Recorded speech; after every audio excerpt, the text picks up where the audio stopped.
A legal expert has dismantled former President Donald Trump's arguments that the Mar-a-Lago documents case should be thrown out. On Thursday, lawyers for the former president launched a multi-pronged effort to toss the case out of court. The New York Times noted that some of the claims presented by attorneys for the indicted ex-president, quote, tested the bounds of credulity or clashed with prior court rulings. They attacked the law he is accused of violating, questioned the legality of the special counsel prosecuting him, and argued that he is shielded from prosecution by presidential immunity, the Times reported. Politico late on Friday morning had added the 7 different motions filed were a, quote, grab bag of arguments that the charges are legally faulty, that prosecutors have targeted him for political reasons, and that the special counsel spearheading the case had no legal authority to bring it. The Times added that many of the arguments appeared designed to delay the case from moving toward trial, a strategy Mr. Trump had pursued in all of the criminal proceedings he is facing. So, yeah, that's what it is. Delay, delay, delay.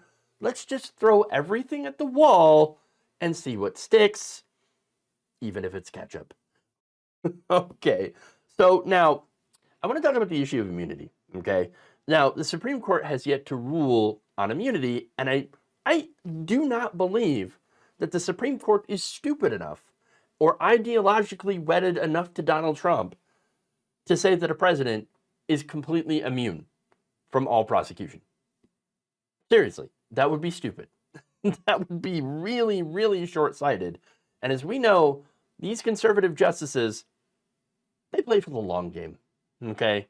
And so now, as far as the documents go, Trump claims that he designated the classified materials, quote unquote, personal, meaning I have now taken ownership of these. Oh, you see these? These are now mine. Personal documents. Wait a minute. No, they're not your personal documents. He then took his personal records to Mar-a-Lago with him. As alleged in the superseding indictment, President Trump made this decision while he was still in office. They write, the alleged decision was an official act, and as such is subject to presidential immunity. Now, hold on. There is such a thing as presidential immunity, okay? Sure.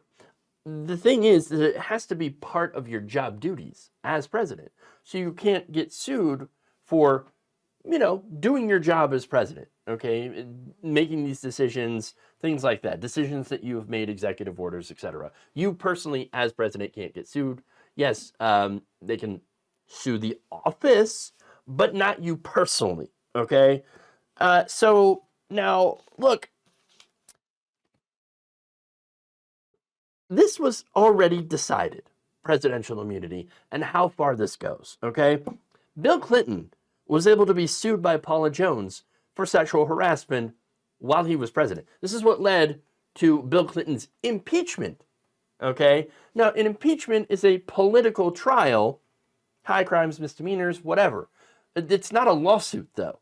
Okay, so now Bill Clinton was able to be sued while he was president because he was not allowed to claim immunity. All right? So, and look, the reason is because it wasn't part of his job duties. Neither was Trump taking classified material that didn't belong to him, which, by the way, he didn't declassify it because there's no written order or record of it being declassified. You can't just go, those things that I took home? Yeah, I declassified them in my head. No, you got to tell somebody, okay?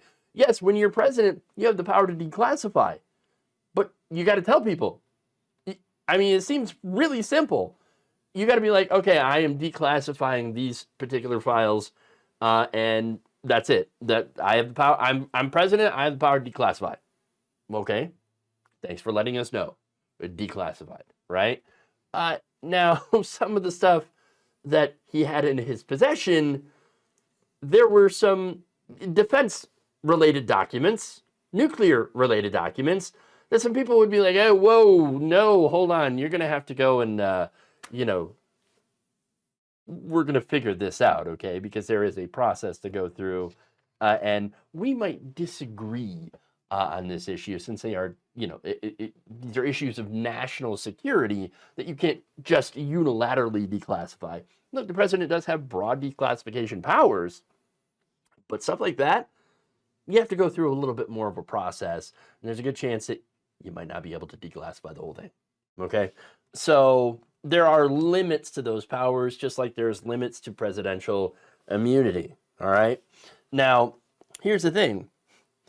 Speaking on the information that Trump had in his possession, back in October, NBC News reported that Trump allegedly shared sensitive information about U.S. nuclear subs with an Australian billionaire who happened to have been a member at Mar-a-Lago. Come on, man. Really?